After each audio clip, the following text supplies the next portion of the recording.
When we think about improving education, we often think about classroom strategies, technology, or testing. But what if the story begins long before the lesson plan is even written? What if the biggest influence on what we teach starts with who gets to create the knowledge itself? Welcome to the brighter side of education, research, innovation, and resources.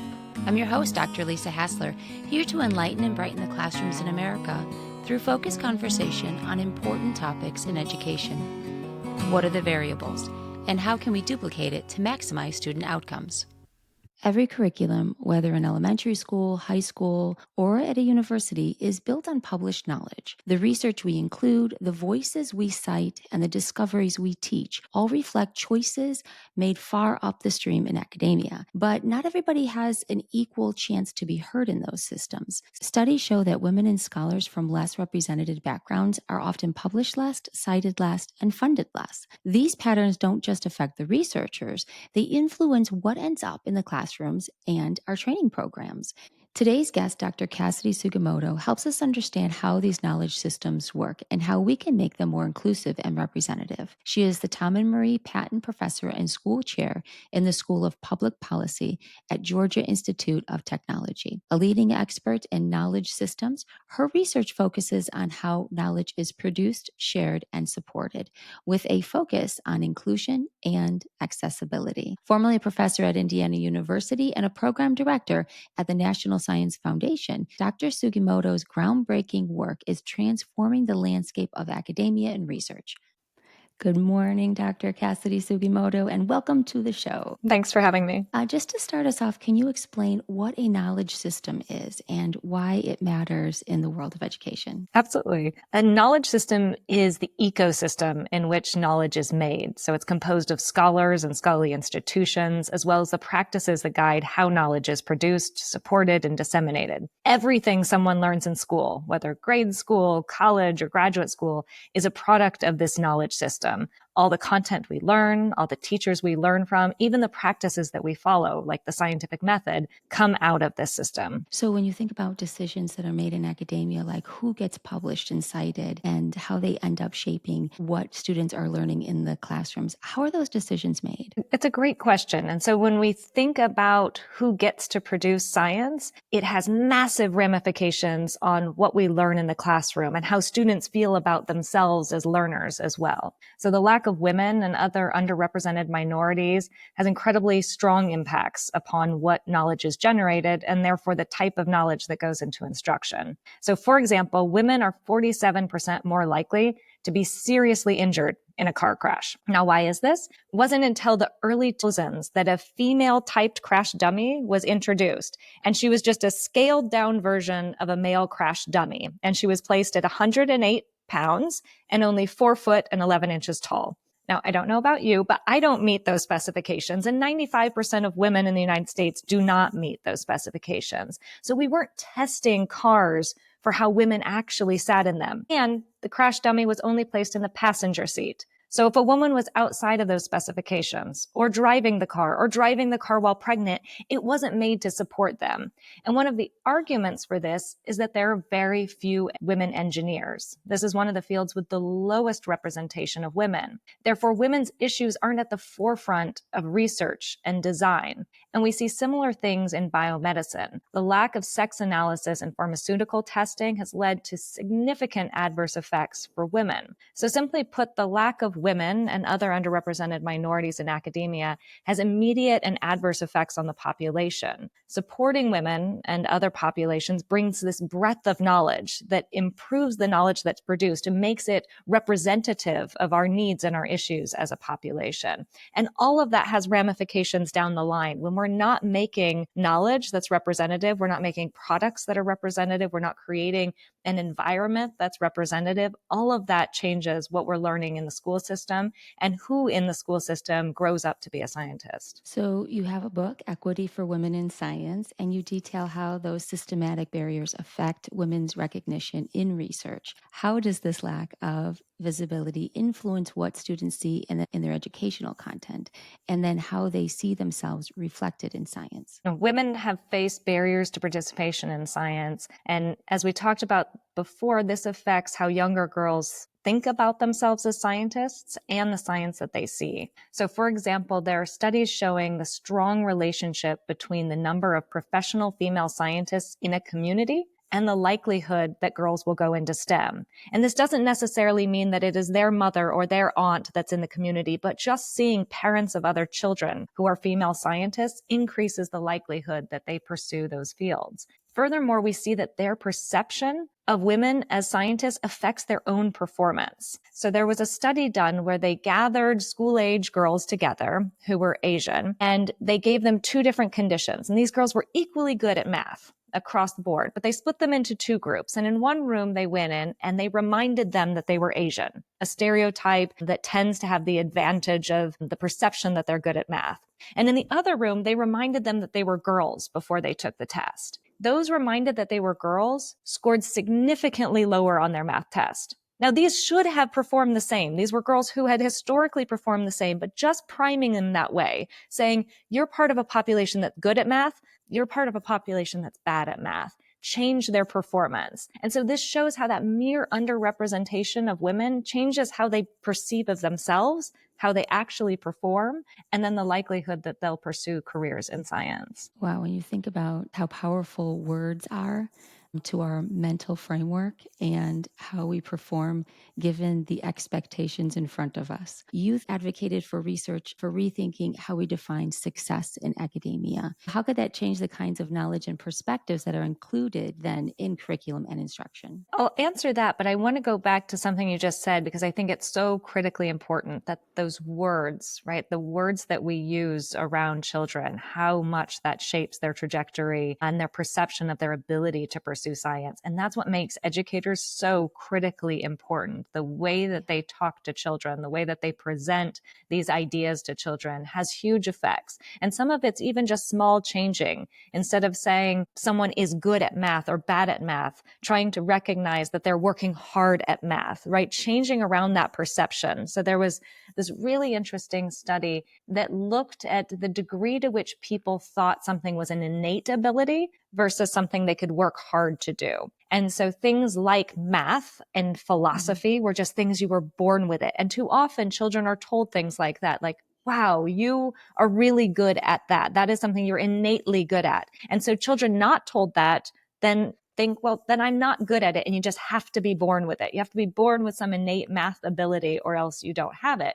But things like social work or education, those are things that if you work hard, you can do those. And so we see this differentiation along gender lines in things that people think take an innate talent and things that people think are things you can work hard. And it's all in that way that teachers, educators, parents are talking to children about these different qualities rather than assuming that all fields of knowledge are things that if you work hard, you can do them. And so it's that shifting that I think is really important there. A lot of times I think as parents and as educators, when you look at a child, you're trying to find their gifts, right? Like, what are you really interested in? And you want to be able to support that interest, or what are you innately good at? And you want to be able to support that because maybe that is their strength. And then that same way, we could be affecting the outcome based on just something simple as we think we're doing a great thing by saying, you're really good at this. And also I've heard teachers where they say, I know this is really boring, but we have to do it. Right. We're just going to do this little thing and then we're going to be able to move on to something fun. And in those ways, we're also harming the potential of the kids in that class. Exactly. And we see those kinds of splits happen around puberty for girls, is that they'll be outperforming boys in many subjects. And then the subjects that you say, this is boring or it's not cool, right? Right at that identity shift when you're having those moments of trying to establish yourself and you want to be cool. So therefore doing something that's not cool becomes hard. We see girls drop out of chess clubs at the same rates, right? Any of those things that start to get a stigma associated with it. And teachers contribute to this by saying something is boring or saying, okay, now we're going to do something fun, right? And so those kinds of things have really very critical priming effects. And I think to your point too about recognizing strengths, We all have path dependencies. I can only recognize the strengths of attributes I know. So you see a lot of families where all the children are doctors and the parents were doctors and the grandparents were doctors because they can say, you would be good at med school because I've been through med school. But if you don't have a physicist in the family, then recognizing that your kid might actually do really well in physics is going to be harder, right? So it's all of Yeah. those things when we're continually recognizing our own strengths in our children rather than giving them that broader array of opportunities and pathways that we may not be familiar with ourselves. Yeah. And then how does that then, you were talking about like redefining success in academia. What would that look like? What is success in academia? And then how do you redefine it? So success metrics in academia are based around assumptions of an ideal scientist that's completely at odds with the contemporary scholar. It assumes an all-consuming vocation where you work constantly, you have no childcare or elder care responsibilities, you can travel as much as you want. And this perpetuates a system in which scientists tend to be white men from privileged backgrounds. And this has an effect on the perspectives that are included in research and therefore instruction. And it also perpetuates the perspective of who can be a scholar, leaving out hosts of the population, women, underrepresented minorities, those with physical disabilities, those from lower socioeconomic backgrounds. And this creates that vicious cycle in that by not recruiting a diverse population, our knowledge base doesn't broaden. Absolutely. And then how does that change then the type of curriculum that is included in our instruction? Then we keep having that same perspective, right? The questions that we ask don't change. We still tend to ask questions that are relevant to that population. And that's a natural thing to do, right? You're bringing questions from your own perspective and you're asking those. But if you've never experienced poverty, you may not ask questions about poverty. If you are not a mother, you may not be asking questions about motherhood. And we see this throughout biomedical research. Women tend to ask more questions about the female body. Right now, our research on women's health is far beyond men's health, right? Behind men's health. So we're not asking the questions that are necessary to make women as healthy because women aren't in the biomedical sciences to the degree that men have been historically. And so it's that kind of thing where we're just not generating knowledge that's relevant and reflects everyone's lived experience because the scientific workforce is so skewed towards particular populations. Yeah, I definitely can see how that happens when you think about why there are things like advisory boards or committees. It's all about gaining the perspectives of different people so that you're going to be able to have a better understanding of the product or of the process. And so gaining perspective is actually a good thing. And it's something that we should be striving for because then we understand the material better and the effects. So now I'm looking at curriculum. Have you ever seen some examples of how that changing knowledge is supported or evaluated and it's made a difference in the educational space? Absolutely. I think that we see this even in our history curriculum. And there have been many conversations around this in the K-12 space of how we're representing historical events and the degree to which those are inclusive of many different perspectives. So I think, our Native American and Indigenous population is a really keen example on here. They make up less than 1% of doctoral students in academes. The amount of research that we're producing coming from that perspective, that's considering that perspective, that's looking at evidence and sources from that perspective is very, very limited. And you can see that throughout our history textbooks across the nation, right? We do not represent that perspective to the degree that we probably should. And so it's those kinds of things that as we diversify the scientific workforce, we create new knowledge, we generate better sources, more robust, more inclusive sources. And then it takes time before that comes down and hits our textbooks in our history classroom, in our social studies classroom. But we see that happening slowly over time with any race, population, ethnicity. As we start to just change who gets to ask the questions, we start to question those textbooks. We question the curriculum in ways that makes it more robust, right? And I think sometimes people see any movements towards inclusivity as being about justice. It's not necessarily about justice. It's about scientific rigor. It's about historical rigor. It's providing accurate representations of what happened in the past and the life in which we're living right now. So, from a curriculum standpoint, what steps can educators take to bring more diverse and representative voices into the materials that they use? We are doing a study right now examining the use of large language models, or what most people would call AI,